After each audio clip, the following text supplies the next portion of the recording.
Afternoon student. मैं ममता शर्मा आदर्शवान निकेतन उच्च माध्यमिक विद्यालय में हिंदी अध्यापिका आप सभी बच्चों का हिंदी ऑनलाइन क्लास में हार्दिक स्वागत और अभिनंदन करती हूँ। आज हम अपनी पाठ्य पुस्तक के जो महत्वपूर्ण बिंदु है या जो सेकेंडरी यूनिट टेस्ट जो हमारे हैं उनकी दृष्टि से जो उपयोगी महत्वपूर्ण जो प्रश्न है वो आज हम डिस्कस करेंगे ताकि आपको एग्जाम में कोई दिक्कत ना हो। तो अपना जैसे प्रश्न पत्र जो मैंने बनाया है वो इस तरीके से है कि पहला वाला जो पार्ट है, जो पहला जो आपका प्रश्न आएगा उसमें आएगा कि निम्नलिखित गद्यांश को ध्यानपूर्वक पढ़कर पूछे गए प्रश्न का उत्तर लिखिए। तो आपको गद्यांश को ध्यानपूर्वक पढ़ना है, फिर उसमें जो प्रश्न दिए गए हैं उसका उत्तर लिखना है। वो आपको हो सकता है गद्यांश में भी मिल जाए या फिर आप उस गद्यांश को पढ़ोगे ना और उससे रिलेटेड जो प्रश्न पूछे गए उनका उत्तर आप दोगे। फिर दूसरा प्रश्न आएगा आपके इसमें बहुविकल्पीय प्रश्न। बहुविकल्पीय प्रश्न में इस तरीके के प्रश्न आएंगे जो आप अगर आपने चैप्टर पढ़ाया है तो आप उसको हल कर लोगे। जैसे पहला प्रश्न जैसे मैं बताती हूँ, आप ऐसे आएगा कि बहुविकल्पीय प्रश्न में से सही उत्तर का चयन करना आपको। तो जैसे पहला प्रश्न है कि लेखक ने बस को बताया, फिर ऑप्शन में आया बंद कर देने योग्य, नीलाम कर देने के योग्य, न बैठने के योग्य और पूजा के योग्य। तो इसमें से जो सही उत्तर है उसको आपको लिखना है अपनी नोटबुक में। इसमें से क्या होगा सही आंसर? लेखक ने बस को बताया बंद कर देने योग्य होगा या नीलाम कर देने योग्य होगा या न बैठने योग्य होगा या पूजा के योग्य होगा। पूजा के योग्य, क्योंकि उसकी हालत बहुत ही दयनीय थी। तो लेखक क्या कह रहा था कि ये तो पूजा के योग्य है। अब है दूसरा प्रश्न, बस में सविनय अवज्ञा आंदोलन चलने का तात्पर्य था यात्रियों का मनमाने ढंग से बैठ जाना। दूसरा है सीट बॉडी से आगे निकलती, सीट बॉडी आगे निकलती लगती थी। तीसरा है सीट को छोड़ बॉडी आगे जा रही थी। और चौथा है बस का हर हिस्सा दूसरे से सहयोग नहीं कर रहा था। क्या होगा इसका आंसर? प्रश्न है अपना, बस में सविनय अवज्ञा आंदोलन चलने का तात्पर्य है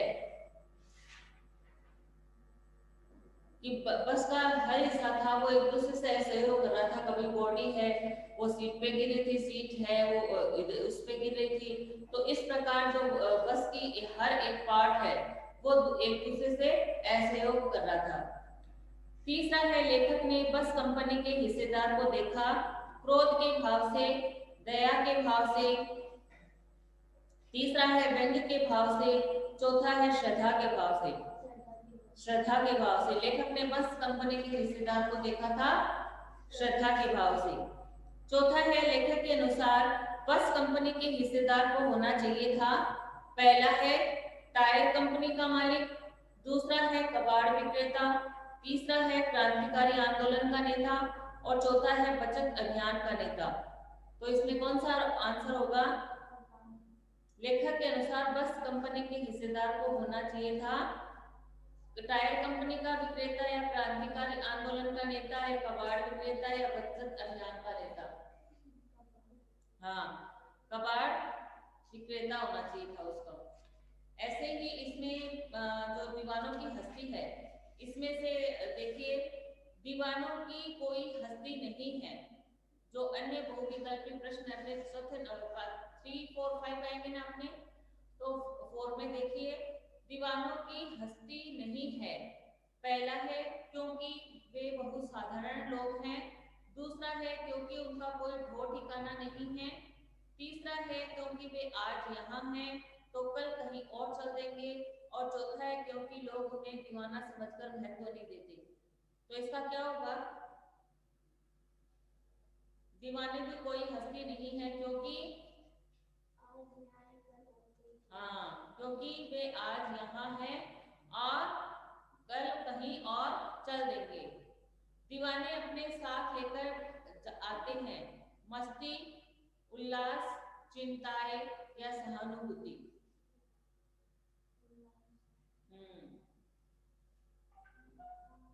फिर है मस्त दीवाने शक्कर पीते हैं, मदिरा, दूध, सुख दुख के घूंट और फलों का रस। हाँ, मस्त दीवाने शक्कर पीते हैं यानी सुख भी उनके लिए वैसे हैं और दुख भी उनके लिए वैसे ही है। तो वो सुख दुख की घूंट है, वो शक्कर पीते हैं। दीवाने जी भरकर प्यार लुटाते हैं, हर गांव में, मित्रों के बीच में, भीख मंगों में और सज्जनों में। हाँ, भीख मंगों में। दीवानों को बंधन में बांधा था उनके मित्रों ने, अंग्रेजों ने, उन्हें स्वयं ही और मस्त लोगों ने। दीवानों को बंधन में बांधा था उनके मित्रों ने, दूसरा है अंग्रेजों ने, तीसरा है उन्हें स्वयं ही और चौथा है मस्त लोगों ने। हाँ, उन्होंने स्वयं ही अपने को बंधनों में बांधा था। ऐसे ही पांचों चिट्ठियों की अनूठी दुनिया जो अपने आएगा सेकेंड यूनिट टेस्ट में, उसके देखिए अभ्यास प्रश्न जो बहुविकल्पीय प्रश्न है। पहला है लेखक के अनुसार पत्रों की दुनिया है पहला है बड़ी आकर्षक है बहुत रहस्यमय, तीसरी है अजीबोगरीब और चौथी है चकित कर देने वाली। तो लेखक के अनुसार पत्रों की दुनिया बड़ी अजीबो गरीब है। आप लेसन में देखो शुरू में दे रखा है कि लेखक के अनुसार पत्रों की दुनिया बड़ी अजीबो गरीब है। शुरू में दे रखा है अपना जो पांचवा चैप्टर शुरू हो रहा है उसमें है। दूसरा है पत्र को संस्कृत में कहा जाता है उत्तरम, लेख, पत्रम, गणित। उत्तरम, लेख, पत्रम, गणित। ये भी दे रखा है अपने वसंत वाले को, इधर लो देखो दे रखा है, मैंने अंडरलाइन भी किया हुआ है अपने फर्स्ट उसमें ही है पेज में। ये रहा पत्र को उर्दू में खत, संस्कृत में पत्र, कन्नड़ में कागज, तेलुगु में उत्तरम, जापुर लेख तमिल में गणित कहा जाता है। अपने को किसका पूछा है? संस्कृत का पूछा है, तो संस्कृत में पत्र ही कहा जाता है। पत्र को ये रहा, पत्र को उर्दू में खत, संस्कृत में पत्रम, ये कहा जाएगा पत्रम। ठीक है। तीसरा है पत्रम आएगा इसके लिए। तीसरा है बच्चों के लिए पत्र लेखन प्रतियोगिताएं आरंभ की भारतीय डाक विभाग ने, दूसरा है शिक्षा विभाग ने, तीसरा है विश्व डाक संघ ने और चौथा है सरकारी विद्यालयों ने। तो बच्चों के हैं बच्चों के लिए पत्र लेखन प्रतियोगिता आरंभ की थी, ये भी देखो। विश्व डाक संघ ने, विश्व डाक संघ ने मिल गया क्या? विश्व डाक संघ ने बच्चों के लिए पत्र लेखन प्रतियोगिताएं प्रारंभ की थी। चौथा है निम्नलिखित में आधुनिक संचार का साधन है हरकारे, तेज घोड़े, झंडियां और मोबाइल। आधुनिक संचार का साधन क्या है? आधुनिक, हाँ, मोबाइल। गांधी जी से प्राप्त पत्रों को लोग मानते हैं बेजोड़ धरोहर, मूल्यवान संग्रह, आशीर्वाद पत्र और प्रशस्ति पत्र। गांधी जी से प्राप्त जो पत्रों को लोग मानते हैं कि यह अपनी बेजोड़ धरोहर है जिन्हें हमें संजोकर रखना चाहिए। तो दूसरे में ऐसे इस प्रकार से आपके बहुविकल्पीय प्रश्न आएंगे 3, 4, 5 लेसन के, जिसमें आपको ऑप्शन दिया जाएगा, प्रश्न पूछा जाएगा और आप उसमें से जो सही उत्तर है उसको आप उसका चयन करेंगे और फिर उसको लिख देंगे। जो भी सही आंसर होगा उसको लिख, जैसे क है तो क का जो भी ऑप्शन दे रखा है वो लिख दोगे। इस प्रकार से दूसरा प्रश्न हो जाएगा। फिर तीसरा प्रश्न जो आपके आएगा वो इस तरीके से आएगा कि निम्नलिखित प्रश्नों में से किसी एक निम्नलिखित प्रश्नों के उत्तर दीजिए। फिर ये 3, 4, 5 चैप्टर जो है इसमें से मान लो पहला प्रश्न अपना है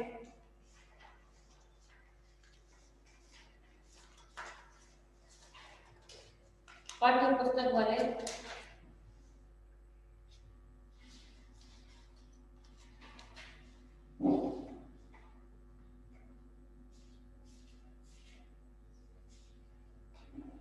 जैसे पहला प्रश्न है मैंने उस कंपनी के हिस्सेदार की तरफ पहली बार श्रद्धाभाव से देखा। लेखक के मन में हिस्सेदार साहब के लिए श्रद्धा क्यों जग गई? पहला प्रश्न है, मान लो ये प्रश्न आ गया इसमें से, या फिर ऐसा ये आ गया कि मैं हर पेड़ को अपना दुश्मन समझ रहा था, लेखक पेड़ों को दुश्मन क्यों समझ रहा था? फिर दूसरा प्रश्न है, जो दीवानों की हस्ती में से अपने को 10 प्रश्न है, 10 में से कोई भी एक मैंने दे दिया। जैसे कवि ने अपने आने को उल्लास और जाने को आंसू बह जाना क्यों कहा है? इसी प्रकार तीसरे में से देखिए, इस प्रकार चारों चैप्टर में से प्रश्न उत्तर आएंगे। और फिर उसके बाद में जो मैंने आपको ग्रामर दी है, ग्रामर में से कौन कौन सा पेज दिया है? पेज नंबर 19, पेज नंबर 62 और 63। हाँ, पेज नंबर 19 में देखिए, 90 में मेरे में तो लंबा है इसमें, आपको कौन सा 19 बता रही हूँ? संख्याओं का रूप परिवर्तन। 19 वाला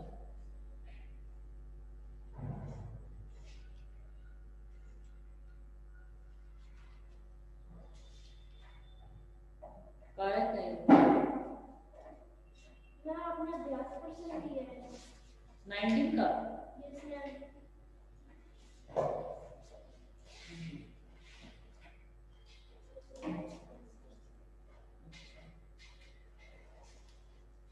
तो जैसे स्त्रीलिंग पुल्लिंग है, तो इसमें से मैं आपको नहीं 16 पेज नंबर दिया है, 16 में से दिया। जैसे मैं ऐसे दूंगी कि निम्नलिखित शब्दों के लिंग परिवर्तन कीजिए। तो लिंग परिवर्तन में जैसे मैंने सुनार दे दिया, तो सुनार का क्या होगा?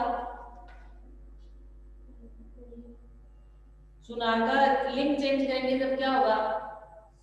सुनारी में तो हो जाएगा। चेंज ही तो करना है, राजा का जैसे रानी होता है, वैसे सुनार का सुनारी। और मालिक का क्या होगा? मालकिन। मालकिन। धोबी का? और चौबे का? चौबाइन। इन लग जाएगा इसमें, इन प्रत्यय जुड़ेगा। इन प्रत्यय जुड़ने से जो बनते हैं, जो सूचक पुल्लिंग शब्द संज्ञा शब्दों के अंतिम स्वर में इन प्रत्यय जोड़ने से बन जाता है। जैसे मालिक है तो मालकिन, इन प्रत्यय आ गए ना इसमें। ग्वाला तो ग्वालिन, और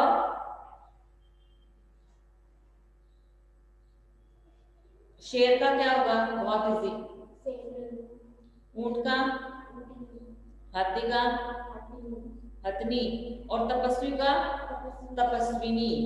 अभिमानी का? अभिमानिनी। अभिमानी और अभिमानिनी। और ऐसे स्वामी का? स्वामिनी। स्वामी है तो उसका हो जाएगा स्वामिनी। कवि का? कवित्री। कवि का हमेशा याद रखो कवित्री होता है। क व य के छोटी ई की मात्रा और त्री के बड़ी ई की मात्रा, कवित्री। पुरुष का क्या हो जाएगा? पुरुष का स्त्री हो जाएगा। और वर का? वधु। सुत का? सुत का सुता हो जाएगा। सुत यानी तो पुत्र होता है, और सुता यानी पुत्री। ऐसे ही जैसे वस्तु है तो उसका क्या हो जाएगा? एक से वो बनाएंगे वचन। वचन अगर बनते हैं तो वचन उसमें क्या होता है? एक वचन और बहुवचन। तो वस्तु है तो उसको बहुवचन बनाएंगे तब क्या हो जाएगा? वस्तुएं।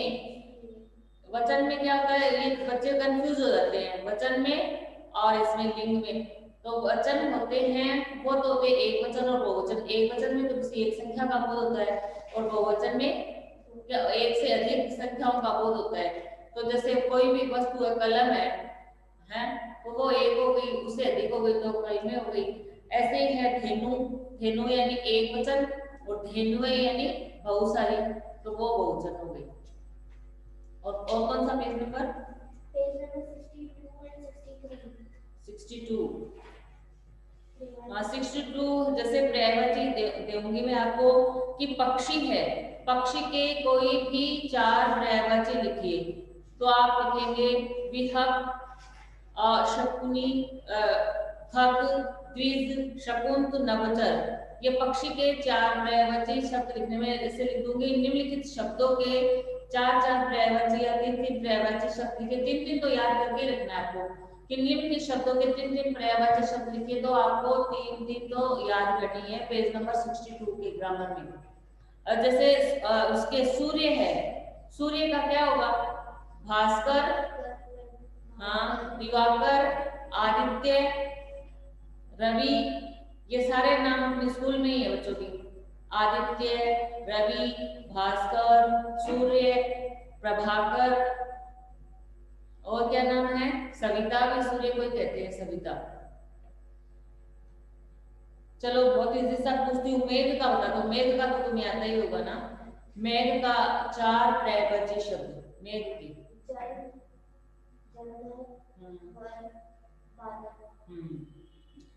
और भौरा के, भौरा,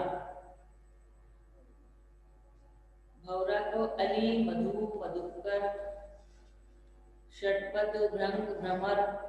श्री कृष्ण के कन्हैया, कान्हा, माखन चोर, श्याम और गिरधर। गिरधर किस लिए नाम पड़ा था उनका? क्योंकि उन्होंने अपनी अंगुली पर गिरी यानी पर्वत को धारण कर लिया था, इस कारण उनका नाम गिरिधर पड़ा था। ये अपने जब ये अपनी कथा भी आई थी। श्री कृष्ण को गिरधर क्यों कहा जाता है? कि एक बार जब इंद्र है वो क्या करते थे, ब्रजवासी थे ना, वो लोग इंद्र की पूजा करते थे। तो श्री कृष्ण ने कहा कि क्यों इंद्र की क्यों पूजा करते हैं, इस बार हम नहीं करेंगे। तब श्री कृष्ण वो जो इंद्र थे उन्होंने अपना पवित्र रूप धारण कर लिया, उनको क्रोध आ गया और उन्होंने पूरे ब्रजवासी में इतनी घोर जो बारिश है वो शुरू कर दी। वो बारिश शुरू कर दी, तब क्या हुआ, सारे ब्रजवासी थे वो इधर उधर दौड़ने लगे, सारे उनके मवेशी थे, जानवर थे, वो सारे भीगने लगे, उनके घर डूबने लगे। तब श्री कृष्ण ने क्या किया, अब उस गोवर्धन पर्वत उसको अपने अंगुली पर धारण कर लिया था और उससे सारे ब्रजवासियों को उसके नीचे बुला लिया, तो उससे उसकी ब्रजवासियों की रक्षा हुई थी। उस दिन से उनका नाम गिरिधर पड़ गया था। फिर हाथी के कोई 4 पर्यायवाची शब्द, हस्ती, गज, कुंज, कुंजर और मतंग। पहाड़ के कोई 4 पर्यायवाची, ये पृथ्वी है, पहाड़ है, पानी है, मेघ है, ये सारे जो पर्यायवाची ये अक्सर आते हैं। आकाश है, इनके याद हमेशा आपको जीव्या पे होनी चाहिए, आपकी जीभ पे याद होनी चाहिए कि इनके 4 पर्यायवाची शब्द ही होंगे। ये तो हमेशा से आते हैं बेटा। और 63 आएगी, 64 ना, 63 में है विपरीतार्थक यानी विलोम शब्द है।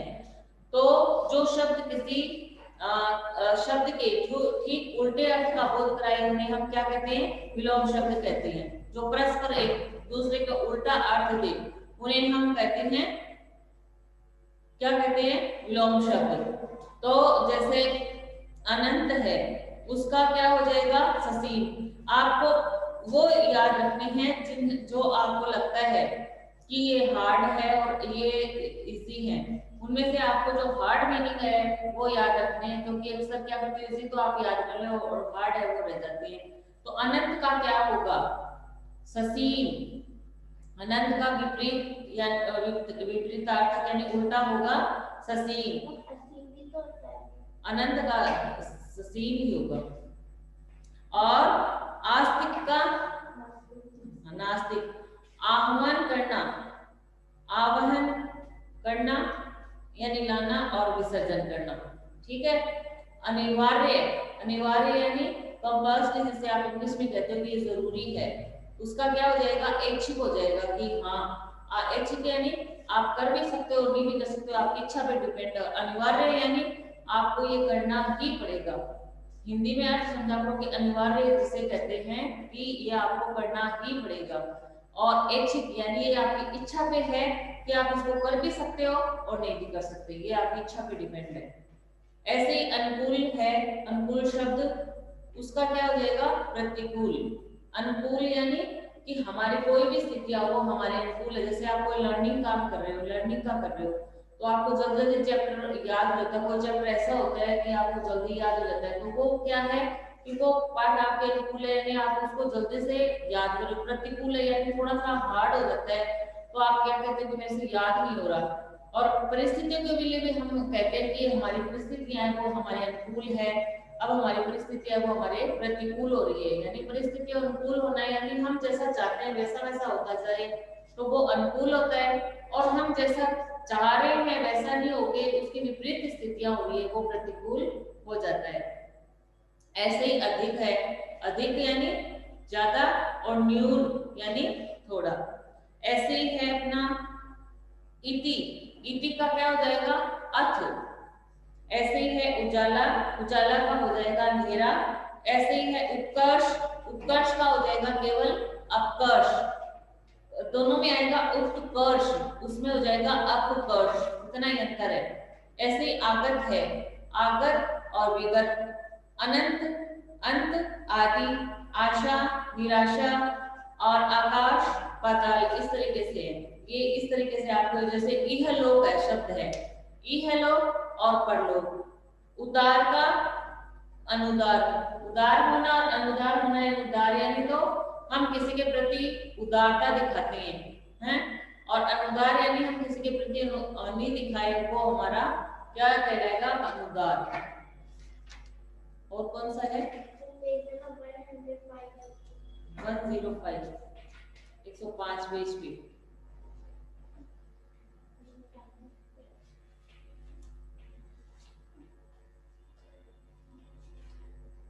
एक 105 पेज पे है आपके फुटबॉल का मैच, मैत्रीपूर्ण मैच खेलने की स्वीकृति चाहने हेतु प्रार्थना पत्र। एक है अपनी 8वीं कक्षा उत्तीर्ण कर ली है और 9वीं कक्षा में प्रवेश लेना चाहते हैं अपने विद्यालय के प्रधानाध्यापक को स्थानांतरण प्रमाण पत्र हेतु एक प्रार्थना पत्र लिखिए। एक है शुल्क मुक्ति के लिए प्रार्थना पत्र। शुल्क मुक्ति के लिए किसे कहते हैं, फीस माफ के लिए। फीस माफ के लिए तो ऐसी होनी चाहिए कि आपको नहीं भी आए तो आप कर दो। कृषि के लिए स्थानांतरण प्रमाण पत्र है कि श्रीमान प्रधानाध्यापक महोदय आदर्श बाल निकेतन उच्च माध्यमिक विद्यालय झुंझुनू, फिर जो भी सब्जेक्ट है कि आपके स्थानांतरण के लिए तो स्थानांतरण पत्र हेतु ये सब्जेक्ट में आ जाएगा, विषय में आ जाएगा। फिर महोदय कि मैं उपयुक्त विषय अंतर्गत ये निवेदन है कि मैं आपके विद्यालय में 8वीं कक्षा के छात्र हूँ और मैंने जो आपकी 7वीं कक्षा है या 8वीं कक्षा है वो प्रथम श्रेणी से उत्तीर्ण कर ली, और मैं विद्यालय में 9वीं कक्षा में कि यहाँ पर आपके विद्यालय में 9वीं व्यवस्था 9वीं क्लास की व्यवस्था न होने के कारण मुझे दूसरी स्कूल में जाना पड़ेगा। तो उसके लिए मुझे क्या चाहिए कि मुझे विद्यालय से स्थानांतरण प्रमाण पत्र, स्थानांतरण प्रमाण पत्र किसे कहते हैं, टीसी को भी कहते हैं। उसका जो नाम है टीसी का वो फुल नेम है स्थानांतरण प्रमाण पत्र की देने की कृपा करें, जिससे मैं शहर के किसी अन्य विद्यालय में प्रवेश ले सकूं और अपना जो ये पढ़ने का जो काम है वो जारी रख सकूं, और मेरी तरफ से विद्यालय में कुछ भी देय राशि नहीं है। जो कुछ विद्यालय को जो फीस थी वो मैंने दे दी है, इसलिए मुझे आज ही स्थानांतरण पत्र जो दिलवाने का श्रम करे या कष्ट प्रदान करे, इसके लिए मैं बहुत आभारी रहूंगा। एक तो ये भी हो सकता है कि एक आपके विद्यालय में, जिस विद्यालय में आप पढ़ रहे हैं वहां पर आगे की क्लास नहीं है। एक ऐसा भी हो सकता है कि आपके पापा है वो भी किसी दूसरे शहर में जा सकते हैं, तो उस विषय में भी लिख सकते हो कि मेरे पापा का स्थानांतरण जयपुर हो गया है, अब मुझे उनके साथ वहां पर जयपुर ही जाने पड़ेगा और मैं अपने आगे की जो पढ़ाई है वो जयपुर में जारी रखूंगा, तो इसलिए भी मुझे आप मुझे टीसी देने की कृपा करें। वैसे भी लिख सकते हैं अपन, दोनों तरह से लिख सकते हैं। तो इस तरीके से आपके जो आएंगे पर्यायवाची, विलोम शब्द और पत्र लेखन, और उसमें से मैंने आपको तरीका बता दिया कि किस तरीके से पेपर आएगा, वो आपको पूरी तैयारी करनी है। अब आपको कुछ समझ में नहीं आया हो तो आप पूछ सकते हैं कि समझ में आ गया। आपको कुछ पूछना है बेटा? कोई नहीं। Thank you, have a nice day.